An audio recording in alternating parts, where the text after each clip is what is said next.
Hello everyone, myself Falguni Solanki. Welcome to our channel. આજે આપણે class 12 unit 2 read 1 unforgettable Walt Disney વિશે શીખીશું.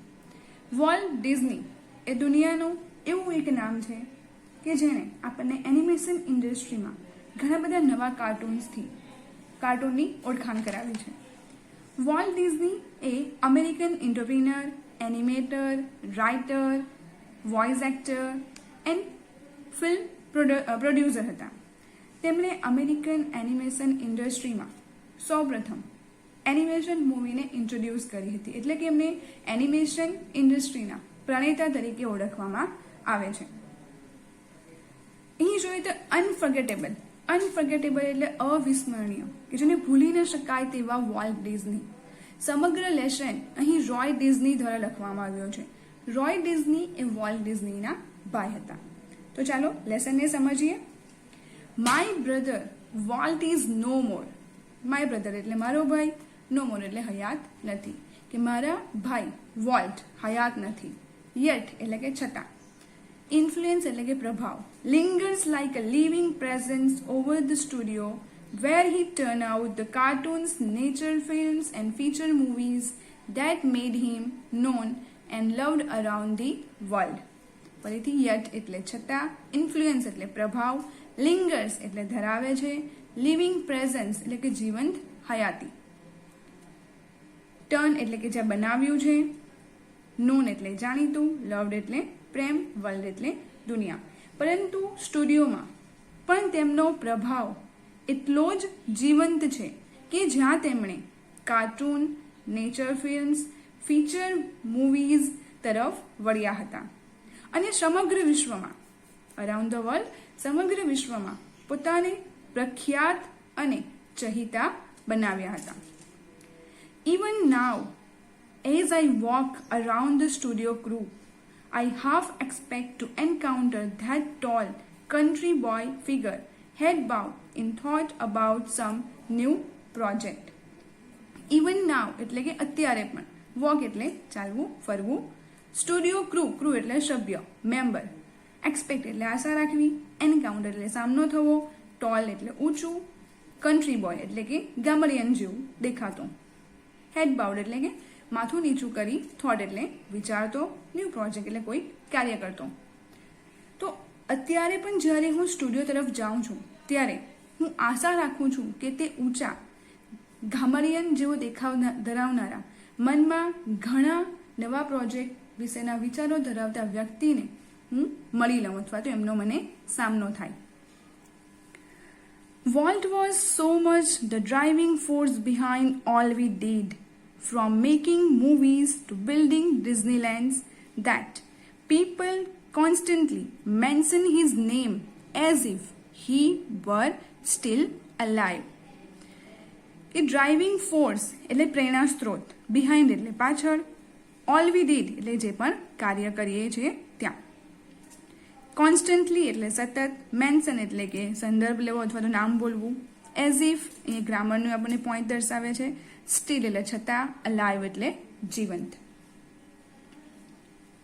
તો ચલચિત્રો બનાવવા અને ડિઝનીલેન્ડની સ્થાપના કરવા જેવા અમે કરેલા દરેક કાર્યો પાછળ વોલ્ટનો એક પ્રેરણા સ્ત્રોત રહ્યો હતો કે જેમને લોકો આજે પણ એવી રીતે યાદ કરે છે જાણે કે તેઓ જીવંત હોય.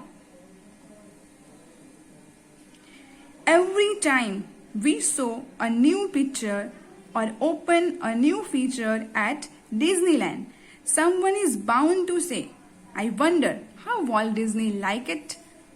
કે એવરી ટાઈમ, દરેક સમયે, ન્યૂ પિક્ચર્સ એટલે કે નવું પિક્ચર અથવા તો ઓપન એ ન્યૂ ફીચર, કોઈક નવું ફીચર મૂવી ડિઝનીલેન્ડમાં બનાવીએ, સમવન એટલે કે કોઈક, સે એટલે કહેવું, લાઈક એટલે કે ગમવું.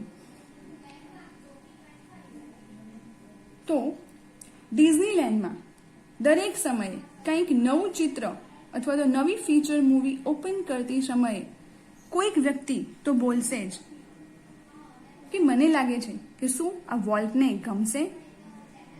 ડેફિનેટલી આજે પણ જ્યારે વોલ્ટ હયાત નથી વોલ્ટ ડિઝની હાલમાં હયાત નથી, છતાં પણ એમના મૃત્યુ પછી પણ રોય ડિઝની કહે છે કે જ્યારે પણ અમે કંઈક નવું ડિઝનીલેન્ડમાં કંઈક નવું ચિત્ર બનાવતા ત્યારે દરેક માણસને વિચાર હતો કે વોલ્ટને ગમશે ખરું, કેમ કે દરેકના મગજમાં હજુ કેવું ઇન્ફ્લુઅન્સ છે કે નહીં ભાઈ વોલ્ટ હજુ પણ હયાત છે ને આપણી આસપાસ બેસીને જ એ કામ કરી રહ્યા છે.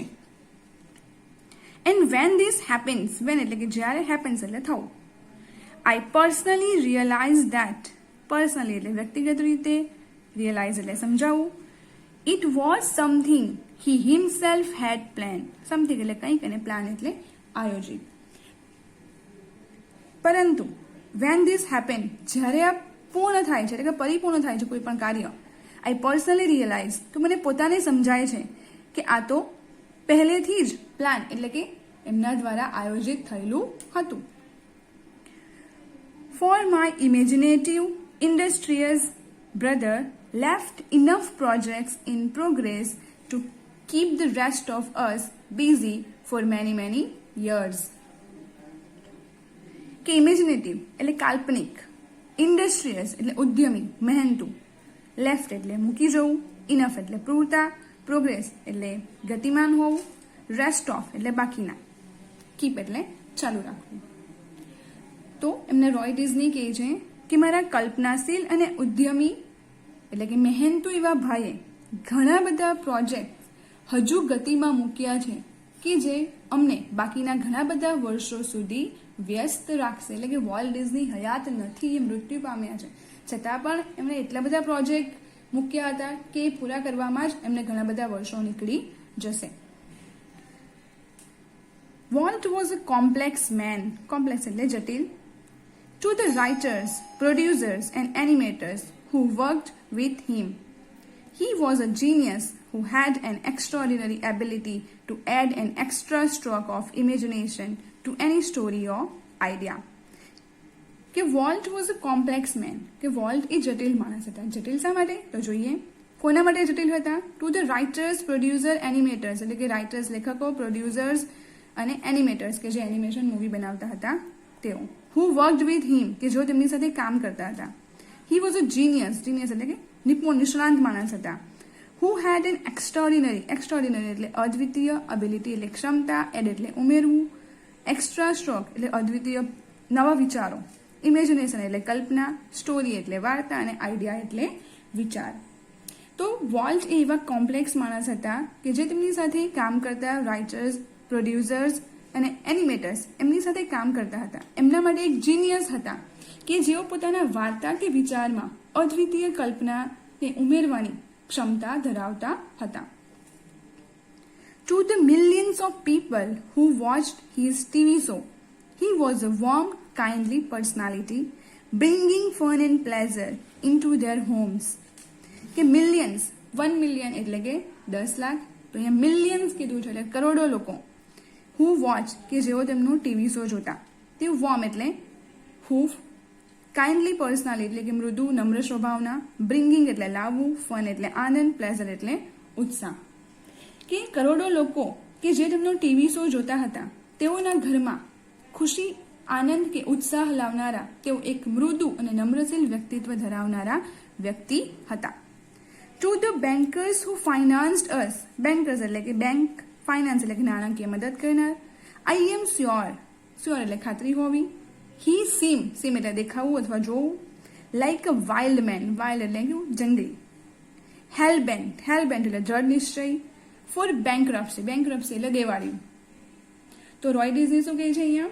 પરંતુ બેન્કરો કે જેમણે અમને આર્થિક સહાય કરતા હતા તેઓ માટે મારો ભાઈ એ ખૂબ જ વાઇલ્ડ મેન, વાઇલ્ડ મેન એટલે જંગલી રીતે અહીંયા એકદમ જોખમ લેનારું.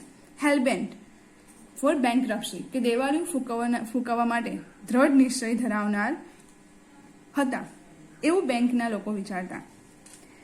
ટુ મી, મારા માટે, he was my amazing kid brother, full of impractical dreams that he made come true. કે મારા માટે અમેઝિંગ, અદ્ભુત, કિડ એટલે બાળક, ફૂલ ઓફ ઇમ્પ્રેક્ટિકલ, ઇમ્પ્રેક્ટિકલ એટલે કે અતાર્કિક, ડ્રીમ્સ એટલે સ્વપ્નો.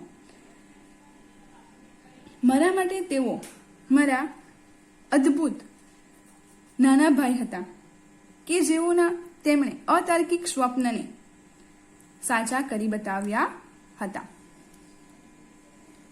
The apple orchard and weeping willows stand green and beautiful at our old farm, where Walt sketched his first animals. કે એપલ ઓર્ચાર્ડ એટલે વેલાઓ, એપલ એટલે સફરજન, વીપિંગ વિલોઝ અહીંયા એક આપણને પ્લાન્ટનું ટ્રીનું નામ આપ્યું છે, સ્ટેન્ડ ગ્રીન એટલે લીલું, બ્યુટીફુલ એટલે સુંદર, ફાર્મ એટલે ખેતર, સ્કેચ એટલે ચિત્ર બનાવવા, ફર્સ્ટ એટલે પ્રથમ, એનિમલ એટલે પ્રાણી. કે અમારી જૂની વાડીમાં, ઓલ્ડ ફાર્મ હાઉસ એટલે કે અમારી જૂની વાડીમાં સફરજન અને વીપિંગ વિલોના લીલાછમ અને સુંદર વૃક્ષોની વચ્ચે વોલ્ટે પોતાના પ્રથમ પ્રાણીઓના કાર્ટૂન્સ સ્કેચ એટલે દોર્યા હતા. I recall how Walt and I would snuggle together in bed and hear the haunting whistles of a locomotive passing in the night. Recall એટલે યાદ કરવું, snuggle એટલે કે એકબીજાને આલિંગન આપવું, ટુગેધર એટલે સાથે, હોન્ટિંગ એટલે ડરામણા, વિસલ એટલે આપણે વિસલિંગ વર્ડથી આપણે પરિચિત છીએ. કે મને યાદ છે કે જ્યારે રાત્રિમાં અમારા ઘરની નજીક, લોકોમોટિવ એટલે ઘરની આસપાસનું વાતાવરણ, તો મને આજે પણ યાદ છે જ્યારે રાત્રિના અમારા ઘરની નજીકથી ટ્રેન ભયાનક અવાજ સાથે પસાર થતી હતી, તે સાંભળવા માટે હું અને વોલ્ટ એકબીજાને પથારીમાં ભેટી પડતા. અહીંયા જોઈએ તો અહીંયા આપણને કીધું છે કે હિયર હોન્ટિંગ વિસલ, તો વિસલ એ સાની વિસલ, તો અહીંયા ટ્રેનની વિસલની વાત કરવામાં આવી છે. Our uncle Mike was an engineer and he blow his whistle, one long and two short, just for us. તો એમના અંકલ માઇક કે જેઓ એન્જિનિયર હતા, તે ફક્ત અમારા માટે એક લાંબી અને બે ટૂંકી વિશલ, બ્લો એટલે ફૂંકવું, વગાડતા. વોલ્ટ નેવર લોસ્ટ હિઝ લવ ફોર ટ્રેન્સ, કે લોસ્ટ એટલે ગુમાવો, લવ એટલે પ્રેમ. વોલ્ટ ક્યારે પણ પોતાનો ટ્રેન પ્રત્યેનો પ્રેમ ગુમાવ્યો ન હતો. યર્સ લેટર, વર્ષો પછી, an old fashion train was one of the first attraction at Disneyland.